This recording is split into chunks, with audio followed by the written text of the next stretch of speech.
En la época de las conquistas españolas en América, un gran número de exploradores, navegantes, conquistadores, sacerdotes y personas de toda clase de oficios y trabajos llegaron al continente americano para poder anexar las tierras recién descubiertas a la corona de Castilla, incluyendo a su población nativa, la cual también se le quería evangelizar y que formaran parte de un sistema feudal de servidumbre similar al cual la población española estaba sujeta en la península ibérica.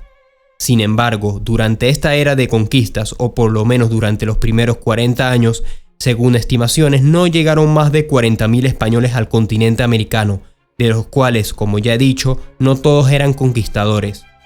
¿Cómo puede ser posible entonces que unos cuantos miles de españoles pudieron conquistar gran parte de un continente el cual albergaba una población de millones de indígenas separados en cientos de grupos y sociedades?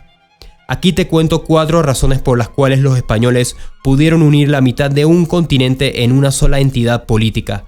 Una proeza que, sin importar si estamos de acuerdo o en desacuerdo de lo sucedido durante este periodo de la historia, es digno de estudio.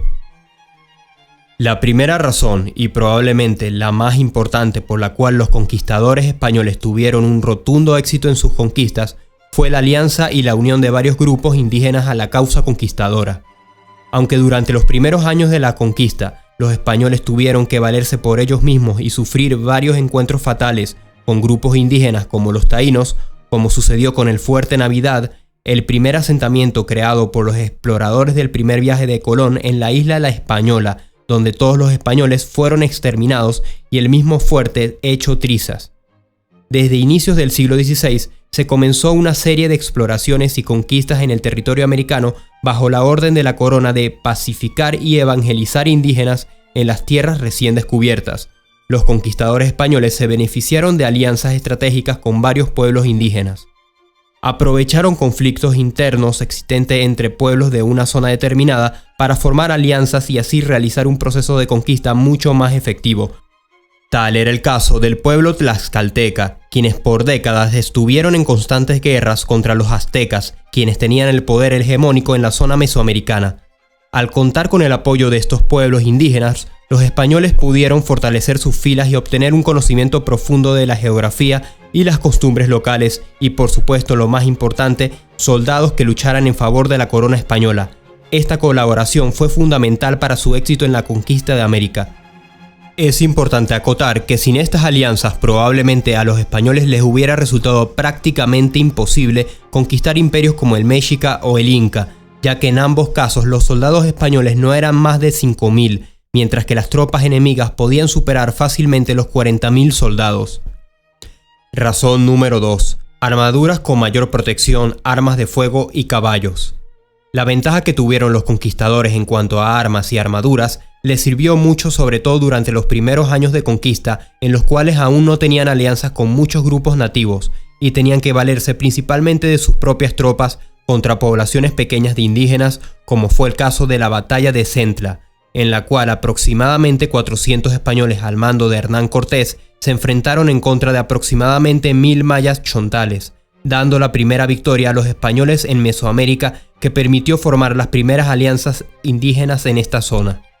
Sin duda, esta fue una ventaja para muchos casos y una desventaja para otros. Los conquistadores españoles llevaban consigo armaduras de acero compuestas por el clásico casco de la conquista, el morrión, las cotas de malla y las corazas, que les brindaba una mayor resistencia a las armas de sus enemigos en las zonas más importantes del cuerpo, como el pecho, el torso o la cabeza, en comparación a las armaduras de los indígenas, que por lo general se constituían de fibras vegetales tratadas o pieles de animales.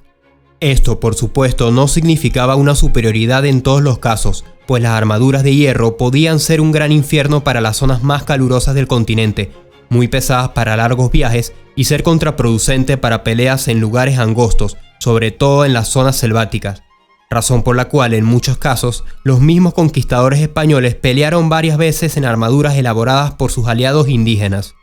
En cuanto al uso de armas de fuego, los españoles trajeron consigo tecnología militar que no era conocida en el continente americano, como los arcabuces y mosquetes, que aunque poseían un tiempo largo de recarga, entre cada disparo podían disparar una distancia de hasta 50 metros, siendo muchos más mortales que las armas indígenas tradicionales como los arcos y flechas. El hecho de que los españoles pudieran disparar a distancia y causar estragos en las filas enemigas resultó crucial en las batallas. Y por último, los caballos traídos del continente europeo dieron una gran ventaja en el terreno de batalla, no solo de fuerza sino también psicológico, formando miedo entre algunos indígenas que veían por primera vez a los españoles montados en estos animales en plena batalla. Un soldado en caballo podía ser la amenaza de varios soldados a pie. La artillería pesada como cañones también dio una ventaja en las batallas en la costa. Razón número 3. Mayor conocimiento de estrategias militares.